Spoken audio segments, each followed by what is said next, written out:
Hello, আসসালামু আলাইকুম। সবাইকে এক্সেল ইওর অ্যানালাইসিস ইউটিউব চ্যানেলটিতে স্বাগতম। আজকে আমরা কিছু ডেটা সেটের মাধ্যমে এক্সেলের কিছু বেসিক্স অ্যান্ড কমন ফর্মুলাসগুলো দেখব। যেমনটা আপনারা দেখতে পাচ্ছেন, এখানে আমরা একটা ডামি ডেটা সেট নিয়েছি, যেখানে কিছু এমপ্লয়িজ পার্সনের নেম আছে, তাদের ডিপার্টমেন্টস, একটা ডামি কোম্পানির ডিপার্টমেন্টস, জেন্ডার এবং স্যালারি। এই কিছু ইনফরমেশন দিয়ে আমরা কিছু বেসিক ক্যালকুলেশন করব। তো যেখানে আমরা দেখব যে এই ডেটা সেটে কয়জন টোটাল কয়টা এমপ্লয়ি আছে এই কোম্পানিতে, তার মধ্যে মেল কয়জন, ফিমেল কয়জন, তাদের স্যালারি কত, তাদের এভারেজ স্যালারি কত এবং ডিপার্টমেন্ট ওয়াইজ স্যালারি কত। তো তার আগে আমরা এই যে ডেটা সেট আছে, যেটা একটা রেঞ্জ আছে, সেটাকে একটা টেবিলে কনভার্ট করে নেব। তার সুবিধা হলো, যখন ইন ফিউচার যদি আপনার এই রেঞ্জ, এই ডেটা সেটটা ডেটার মধ্যে যদি কোনো ইনফরমেশন আরও অ্যাড হয়, তো বাকি ফর্মুলাগুলো অটো এখান থেকে ডেটাগুলো নিয়ে নেবে। তো টেবিলে কনভার্ট করার জন্য ইনসার্টে যেতে হয়, দেন টেবিল সিলেক্ট করে মাই টেবিল হ্যাজ এটার এখানে টিক দিয়ে ওকে করে দিলে এটা এই রেঞ্জটা অফিসিয়াল এক্সেল টেবিল হয়ে যায়। তো কিছু সিম্পল ফরম্যাটিং আমি করে দিচ্ছি এখানে, ঠিক আছে। তো প্রথমে যেটা আমরা দেখবো যে এই ডেটা সেটে টোটাল এমপ্লয়ি কজন। যদিও খুবই ছোট ডেটা সেট, টোটাল এমপ্লয়ি দেখার জন্য বা নাম্বার অফ পার্সন দেখার জন্য আমরা একটা বেসিক ফর্মুলা কাউন্ট ইউজ করতে পারি। সেটা হলো ইকুয়াল COUNT। এখানে আমরা অনেকগুলো কাউন্টের ফর্মুলা দেখছি, তার মধ্যে আমরা যেটা সিলেক্ট করবো সেটা হলো কাউন্ট এ, মানে ইট মিনস কাউন্ট অল। এখানে সিলেক্ট করার পরে আমরা যদি ভ্যালুগুলো সিলেক্ট করে নিই অ্যান্ড ব্র্যাকেট ক্লোজ করে ইন্টার ট্যাবে, তাহলে আমরা পেয়ে যাব টোটাল এমপ্লয়ি 7 জন, যেটা আমরা রেঞ্জটা সিলেক্ট করলে রাইট কর্নারে এখানে দেখতে পাই।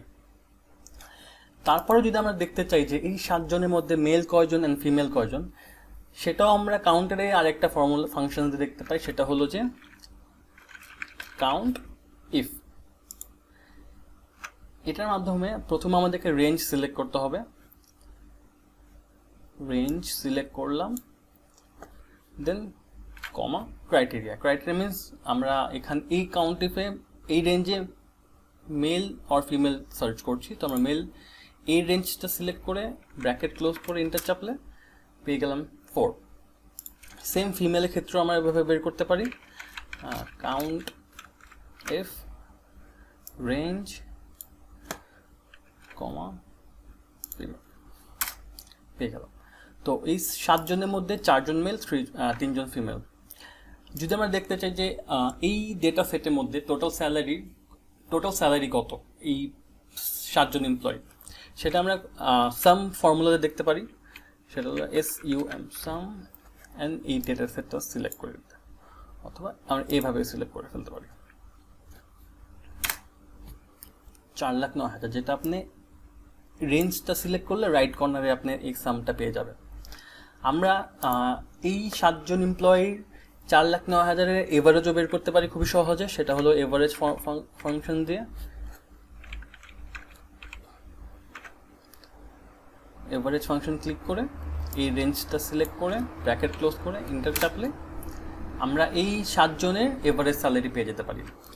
এখন যদি আমরা বের করতে চাই যে টোটাল 4,09,000, তার মধ্যে ফাইন্যান্স ডিপার্টমেন্টের টোটাল স্যালারি কত, সেলসের কত, প্রকিউরমেন্টের কত, মার্কেটিং কত, ওভারঅল, সেটা আমরা সামেরই একটা ফাংশন ইউজ করতে পারি। সেটা হলো সাম এফএস। চলেন দেখি সাম ইফ। যদি একটা ক্রাইটেরিয়া থাকে আমরা সাম ইফ ব্যবহার করতে পারি, অ্যান্ড যদি মাল্টিপল ক্রাইটেরিয়া থাকে আর একটা ক্রাইটেরিয়া থাকে, তাহলে সাম এফএস ব্যবহার করতে পারি। সাম এফএস ব্যবহার করা বেশি কনভেনিয়েন্ট। তাহলে সাম এফএসে যাই। প্রথমে বলা হয়েছে সাম রেঞ্জ, যে কোন রেঞ্জটা সাম করতে চাচ্ছি আমরা।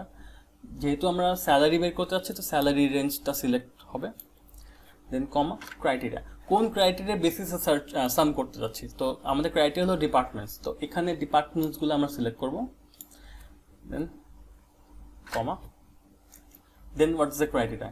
এটা এই হলো এই ডিপার্টমেন্ট ক্রাইটেরিয়া। আমরা সিলেক্ট করে ব্র্যাকেট ক্লোজ করে ইন্টার করলে আমরা পেয়ে যাবো যে এই টোটাল 7 জনের মধ্যে ফাইন্যান্স যে দুইজন আছে তাদের টোটাল স্যালারি কত।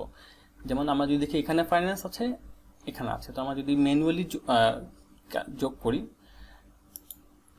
কন্ট্রোল চেপে যদি আমরা এটা চাপি, তাহলে এখানে দেখতে পাচ্ছি 1,35,000, এখানেও 1,35,000। সেটা সবার ক্ষেত্রেই আমরা করব। যদি আমরা এই কোণায় এসে ড্র্যাগ করি, সবার ক্ষেত্রে এসে সেটা আমরা পেয়ে যাব।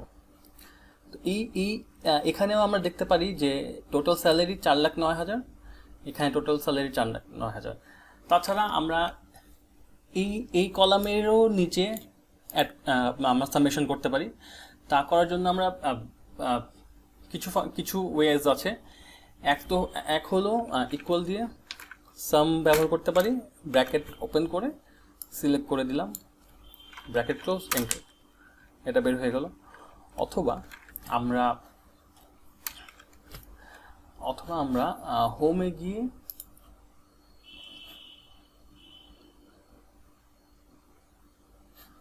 গিয়ে আমরা অটো সামে ক্লিক করতে পারি, এখানে সাবমিশন হয়ে গেল।